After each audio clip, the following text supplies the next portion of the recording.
दोस्तों, मखाना आखिर कैसे बनता है, इसकी सच्चाई जानकर आप भी हैरान हो जाओगे। और दोस्तों, क्या आपको पता है कि दवाई का कैप्सूल बनाने के लिए सूअर और सांड की हड्डी और चमड़ी का इस्तेमाल किया जाता है? और क्या आपको पता है कि टोमेटो केचप को फैक्ट्री में कैसे बनाया जाता है?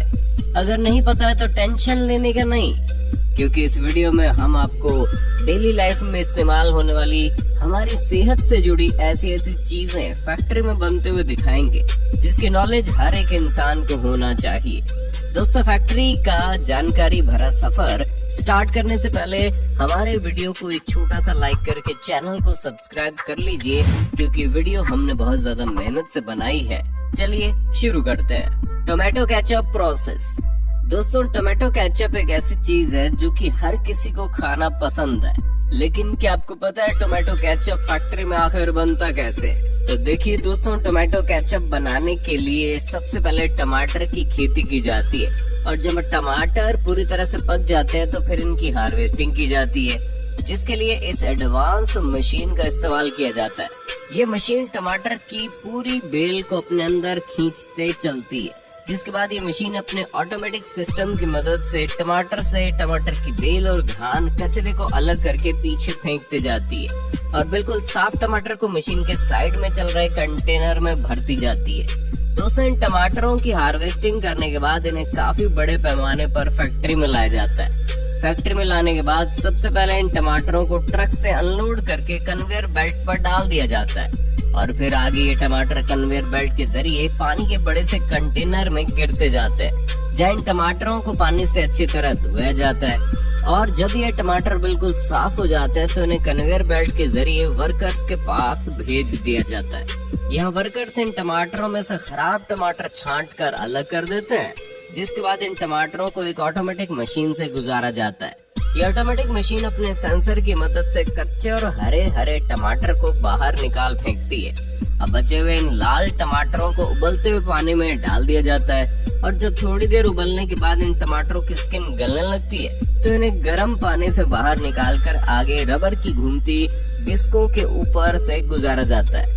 साथ ही साथ इनके ऊपर से काफी फोर्स के साथ गर्म पानी भी गिराया जाता है, जिसकी वजह से इनका छिलका बड़े आराम से उतर जाता है। इसके बाद इन टमाटरों को कन्वेयर बेल्ट की मदद से आगे भेजा जाता है, जहाँ वर्कर्स इन्हें हाथों से पकड़ पकड़ कर अच्छी तरह से चेक करते हैं, ताकि कोई भी टमाटर छिलके के साथ न चला जाए।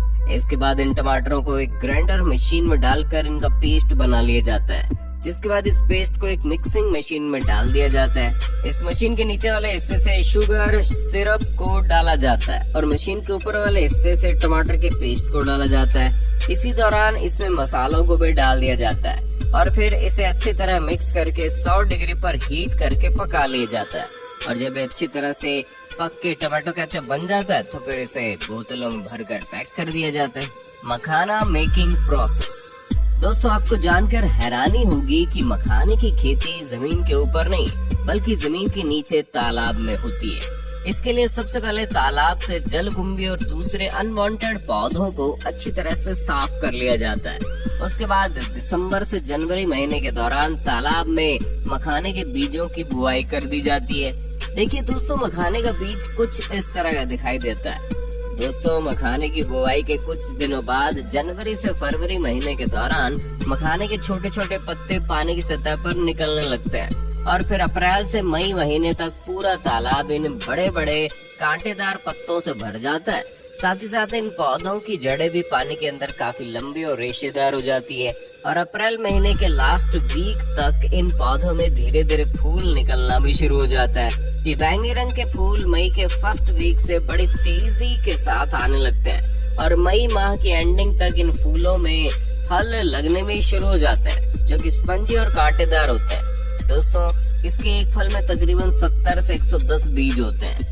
यही बीज आगे चलकर मखाने बनते हैं, और फिर फाइनली जुलाई का महीना आते आते मखाने का फल पूरी तरह से तैयार हो जाता है। इसीलिए पानी के अंदर ही फटने लगता है, और फटने के बाद इसका बीज पानी के ऊपर तैरने लगता है। इस बीज के ऊपर हल्के गुलाबी रंग का कवर चढ़ा होता है, और फिर 1 से 2 दिन पानी में रहने के बाद जब इसका गुलाबी कवर गल के सफेद हो जाता है तो ये बीज पानी के अंदर जाकर बैठ जाता है और फिर अगस्त से सितंबर माह के दौरान मखाने के पत्ते भी बड़ी तेजी से गलने लगते हैं, जिसके बाद तालाब से उन पत्तों की सफाई कर दी जाती है और तालाब की तह में बैठे मखानों के बीजों को बाहर निकाल लिया जाता है, जिसके लिए किसान लकड़ी से बनी छलनी नुमा टोकरी का इस्तेमाल करते हैं, जिसे इनकी भाषा में गांज कहा जाता है।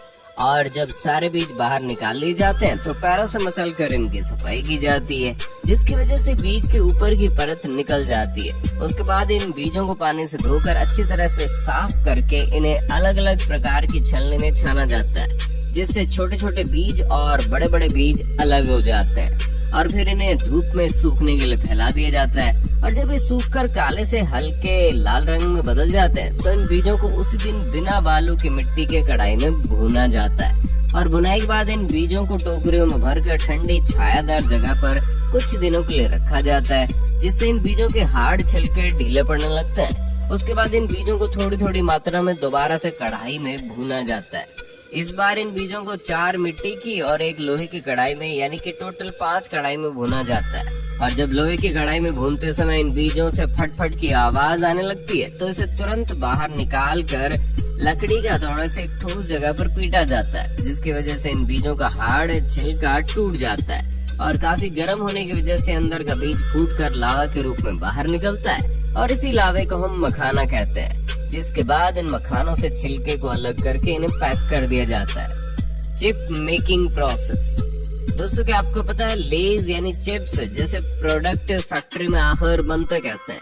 देखिए दोस्तों, पोटैटो चिप्स बनाने के लिए पहले खेतों से आलूओं को तोड़कर फैक्ट्री में लाया जाता है। फैक्ट्री में लाने के बाद सबसे पहले इन्हें गर्म पानी में धोया जाता है। इसके बाद इन आलूओं को छीलने के लिए इस मशीन से गुजारा जाता है और जब ये मशीन आलूओं को छील लेती है तो इन्हें एक बार फिर से पानी में धोया जाता है। जिसके बाद इन आलूओं को स्लाइसर मशीन में डालकर चिप्स के शेप में काट लिया जाता है और फिर इन चिप्स को तेल में डालकर फ्राई किया जाता है। अच्छी तरह से फ्राई करने के बाद इन चिप्स के ऊपर मसाला डालकर मिक्स किया जाता है और फिर इन तैयार चिप्स को एक एडवांस मशीन में डाला जाता है। ये एडवांस मशीन इन चिप्स को बड़े आसानी के साथ बिल्कुल बराबर मात्रा में पैक कर देती है। Coconut oil making process.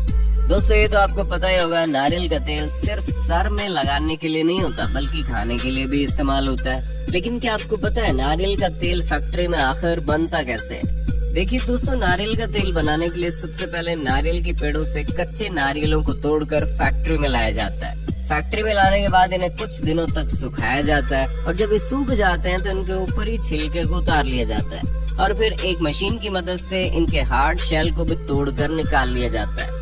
अब वर्कर्स इन नारियलों की ऊपरी लेयर को भी छील कर इन्हें टकला कर देते हैं। इसके बाद इन नारियलों को पंक्चर करके इनका सारा पानी निकाल लिया जाता है। फिर इन नारियलों के छोटे छोटे टुकड़े करके इन्हें 3 बार अलग अलग करके धोया जाता है। अच्छी तरह से धोने के बाद इन्हें ग्राइंडर मशीन में डाल दिया जाता है। ये ग्राइंडर मशीन इन्हें पीसकर बारीक पाउडर में बदल देती है। इसके बाद इस बारीक पाउडर को कंप्रेसर मशीन में डाल दिया जाता है। ये मशीन नारियल के पाउडर को कंप्रेस करके एक साइड से वेस्ट निकालती है और दूसरी साइड से तेल निकालती है, जिसके बाद तेल को बोतलों में भरकर मार्केट में भेज दिया जाता है। Capsule making process.